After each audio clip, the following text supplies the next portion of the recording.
E agora a pergunta que não se cala. Qual é a situação do petista?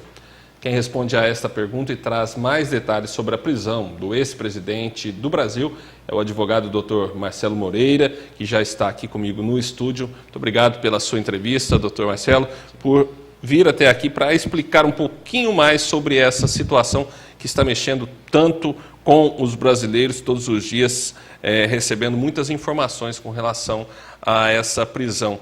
E eu começo perguntando justamente para o senhor a questão dos crimes, né, supostamente que o Lula cometeu. Quais são esses crimes? A pena para esses crimes está correta dentro da análise que foi julgada? Boa noite, Balista. Boa noite a todos os telespectadores da TV Direta. Mais uma vez agradeço pelo convite. É o seguinte, o ex-presidente Lula ele foi denunciado e processado pela prática dos supostos crimes de corrupção passiva e lavagem de dinheiro.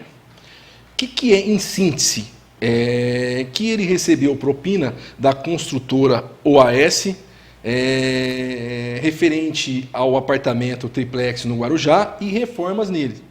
Isso, em contrapartido, ele favoreceu ou teve alguns contratos dessa construtora com a Petrobras. Tá? Em primeira instância, ele foi condenado pelo juiz federal Sérgio Moro a 9 anos e 6 meses de reclusão, com início em regime fechado. Ambas as partes recorreram, ou seja, tanto a defesa do Lula recorreu, como o Ministério Público, que é o órgão acusador. Este processo foi para o TRF da 4ª Região. O TRF da 4ª Região ele fica localizado no Rio Grande do Sul. E lá mantiveram a condenação do Lula em segunda instância e acresceram a pena. Passaram de 9 anos e 6 meses para 12 anos e 1 mês. Com relação a eu questionar com relação às provas que existem nos autos, a dosimetria da pena, eu vou ser bem franco para vocês, eu não conheço, Valista, o processo a fundo. Então, para mim dar um parecer pormenorizado a respeito disso, eu não tenho elementos para isso. Tá? Mas nós estamos trabalhando com a pena aplicada, no caso em si. Entendeu? Nós estamos trabalhando com a pena aplicada. Porque o próprio ex-presidente, no seu discurso que disse antes de fato se entregar, ir até a Polícia Federal em Curitiba, disse muito que irá provar a sua inocência. Mas para nós leigos, né, talvez para vocês que trabalham com o direito todos os dias, possam explicar um pouco melhor. Se o réu já foi condenado em primeira, em segunda instância, em grau colegiado, como ainda a pessoa pode provar uma inocência? Excelente pergunta, Balista. Agora, no estágio que está, com relação ao processo do Lula, cabem 3 recursos. Primeiro, o recurso de embargo de declaração, que tem que ter no acordo ou na decisão alguma omissão, contrariedade, obscuridade, até um erro material. O prazo disso são 2 dias corridos. Tem também, ele pode interpor o recurso especial. O que é o recurso especial? O prazo de interposição é de 15 dias, é que a defesa dele tem que demonstrar que foram violados dispositivos infraconstitucionais, ou seja, Código de Processo Penal, Código Penal e outros. Também pode interpor o recurso extraordinário, que o prazo também são de 15 dias. E nesse recurso extraordinário, em suma, que se diz? Ele tem que apresentar uma violação de matéria constitucional e também demonstrar repercussão geral, que é um dos requisitos desse recurso extraordinário. Só que a gente, como operador do direito, a gente sabe que em primeira e em segunda instância você discute os fatos. Ou seja, ele cometeu, ele não cometeu. Esses recursos já, tirando o embargo de declaração, o recurso especial extraordinário já é alguma nulidade, alguma violação. Inclusive, no recurso especial tem a súmula 7 do STJ que fala que não pode ter reexame de provas. Então, o que eles vão ter que bater? Em nulidades, dentro do processo. Com relação ao fato, eu acho um pouco mais difícil ter a discussão e entrar nessa seara novamente. Bom, doutor, a gente viu também, por conta, né, da instauração da Lava Jato, desde o seu início, a questão da delação premiada. Para vocês isso já era mais comum, mas para a população em si, eu acho que muita gente não conhecia. O fato da pessoa se entregar, entregar alguém, entregar um crime que supostamente ela cometeu, ela está confessando aquilo que ela cometeu para ter alguns benefícios legais perante a sua pena e tudo mais. E numa dessas, um dos diretores da OAS citou o caso do triplex para o Lula. É baseado nesta prova também que pode ter havido a condenação do ex-presidente? Sim. Essa é uma das provas que existem nos autos, entendeu? Porque assim, a decisão ela é de primeira e segunda instância. Então, em primeira instância, nós temos só um juiz singular, ou seja, foi só o juiz Sérgio Moura que julgou em primeira instância. Já no tribunal, nós temos 3 desembargadores, ou juízes, que é a mesma coisa. Juiz, a gente fala que é juiz de primeira instância, que, por exemplo, esteja em Mococa. Justiça Federal, por exemplo, nós temos mais próximo aqui, que é a nossa competência, é São João da Boa Vista. E quando está no tribunal, que já é titular lá, a gente usa o termo desembargador. Tá? Mas tem muitas vezes que tem juiz de primeira instância que auxilia no tribunal.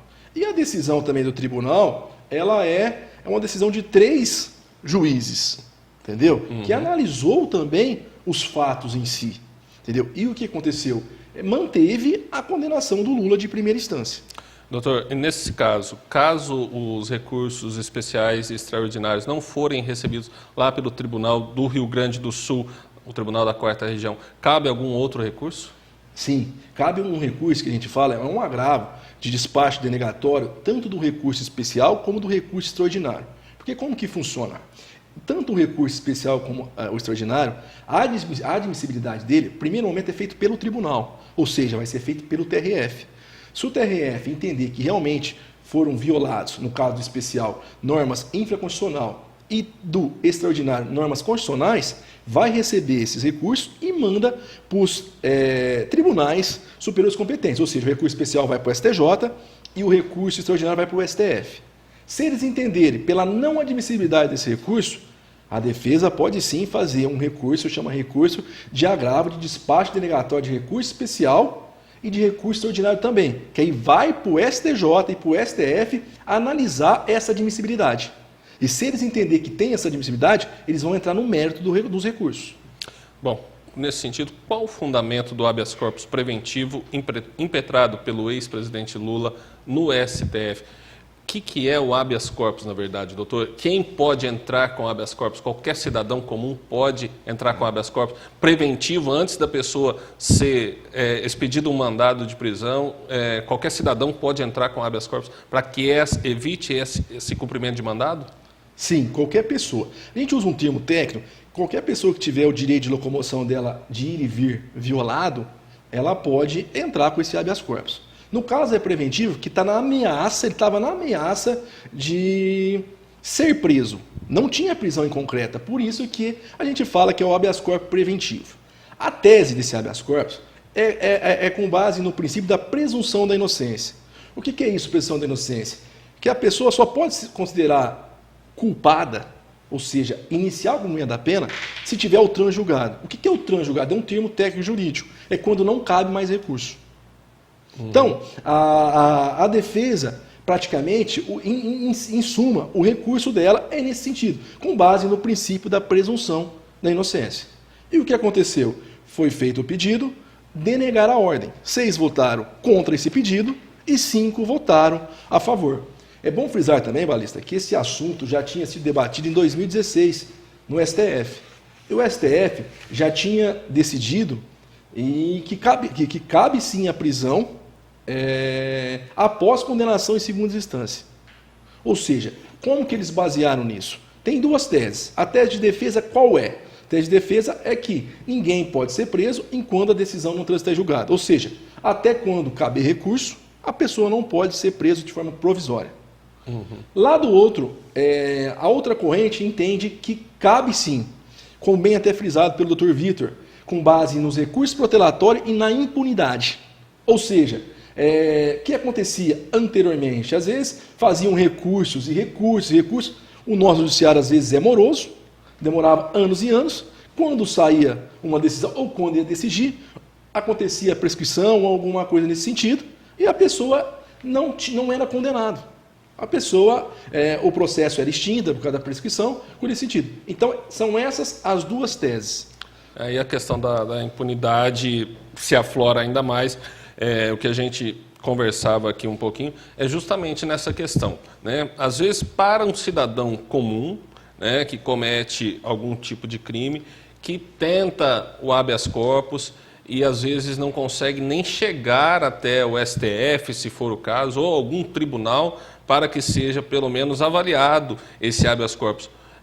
Por que essa avaliação pelo ex-presidente Lula se deu de uma forma tão rápida e o processo também de forma tão rápida?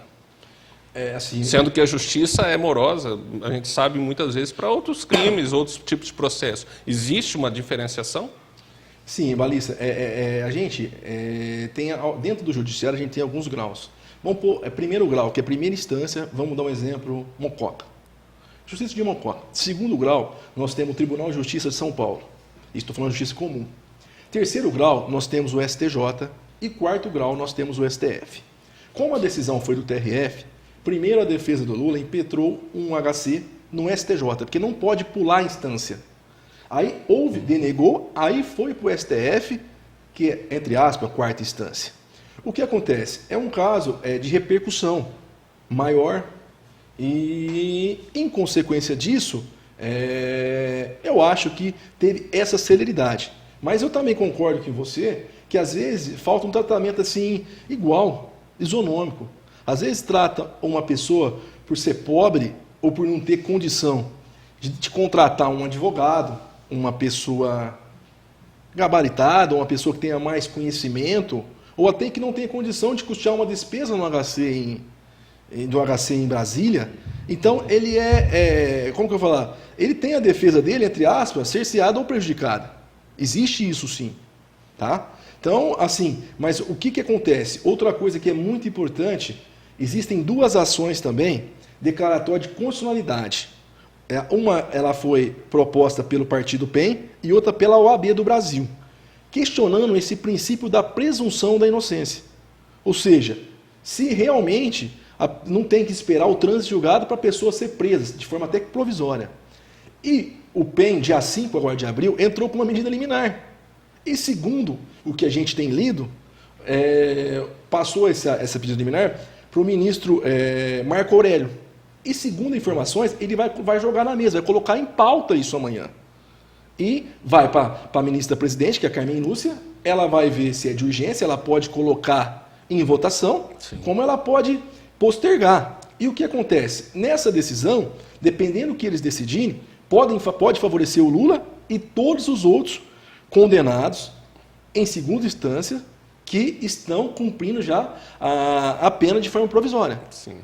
Tá? Isso pode acontecer. Porque aí não haverá o trânsito em julgado, ou seja, sim, todos sairão pela porta da frente até que se prove a inocência e caso, como a gente já disse, essa questão da morosidade, se houver a prescrição, muitos acabam nem voltando para a cadeia. Doutor, para a gente encerrar, houve pedido de queixa também pelo Partido dos Trabalhadores no Comitê de Direitos da ONU e o atraso para se entregar ao juiz Sérgio Moro, né, porque a gente viu que foi expedido o mandado de prisão, tinha que se apresentar às 5 horas da tarde em alguns locais próximos ainda de onde se encontrava a residência do ex-presidente, não necessariamente em Curitiba. Ou seja, ele teve todas as opções para poder se apresentar para o cumprimento da pena e não fez. Isso pode prejudicá-lo de alguma forma também? Primeiro, com relação à queixa no Comitê de Direitos Humanos da ONU, foi feita sim uma queixa. A queixa original é de julho de 2016. Foram feitos alguns aditamentos nele, mas em síntese, o que é essa queixa? É uma conduta imparcial, eles alegam, os advogados do Lula, tanto por parte do Sérgio Moro, como dos desembargadores do TRF, da Quarta Região, que julgaram o recurso dele. Ou seja, que eles violaram alguns direitos humanos e que é uma conduta tendenciosa. Tá? Uhum. É bom frisar que a decisão desse Comitê da ONU de Direitos Humanos, ela não tem força de decisão judicial, ou seja, ela não pode refazer uma decisão judicial brasileira. No entanto, uma recomendação da ONU tem muita força. Por quê? Nenhum país no mundo quer ficar manchado como sendo país violador dos direitos humanos. Então, o que acontece? Não reforma, mas pode ser que venha uma decisão, alguma coisa nesse sentido, que vai ter alguma interferência, alguma influência. Sim. Entendeu? Porque é bem claro, se você analisar e você ler esse assunto, é claro nesse sentido que eu acabei de falar para você. Com relação à prisão do Lula, eu entendo o seguinte, que o Lula, apesar de não ter se entregado até na sexta-feira, às 5 horas da tarde, mas ele estava no sindicato, todo mundo sabia onde ele estava. O que acontecia? E eu acho que a defesa dele manteve contato com os delegados, com o pessoal da Polícia Federal, encarregado pelo cumprimento do mandado de prisão dele. Então eu acho que, nesse sentido, isso não trouxe prejuízo. Até porque eu, como operador do direito, e eu tenho certeza que a defesa do Lula, também foi no sentido dele se entregar. Por quê? Porque se ele não se entregasse, poderia trazer prejuízo, não só nesse processo, como em outros processos que ele tem também. Ou seja, de decretar uma preventiva em outros processos, coisas assim. Entendi. Mas eu entendo que foi um acerto que teve entre os advogados dele, de defesa, e o pessoal da Polícia Federal. No meu ponto de vista, com relação a ele, eu não vejo nenhum tipo de prejuízo com relação nesse atraso na entrega. A gente vai ter muitas repercussões ainda sobre esse assunto, mas gostaria de agradecer muito os seus esclarecimentos a mim e a todos os nossos telespectadores. Doutor, mais uma vez, muito obrigado. Obrigado, Balista. Eu vim aqui, agradeço o convite de forma imparcial. A gente tem que expor aqui os fatos em si e colocar o nosso parecer técnico-jurídico, entendeu? Igual eu falei, existe dois lados. Um lado que defende que ele não pode ser preso, com base na presunção da inocência, enquanto caber recurso, ele não pode ser preso. Lado outro entende com base nos recursos protelatórios, nessa impunidade, para acabar com a impunidade, e uma decisão já do STF 2016, que cabe prisão sim após condenação em segunda instância. Abraço e boa noite a todos. Obrigado.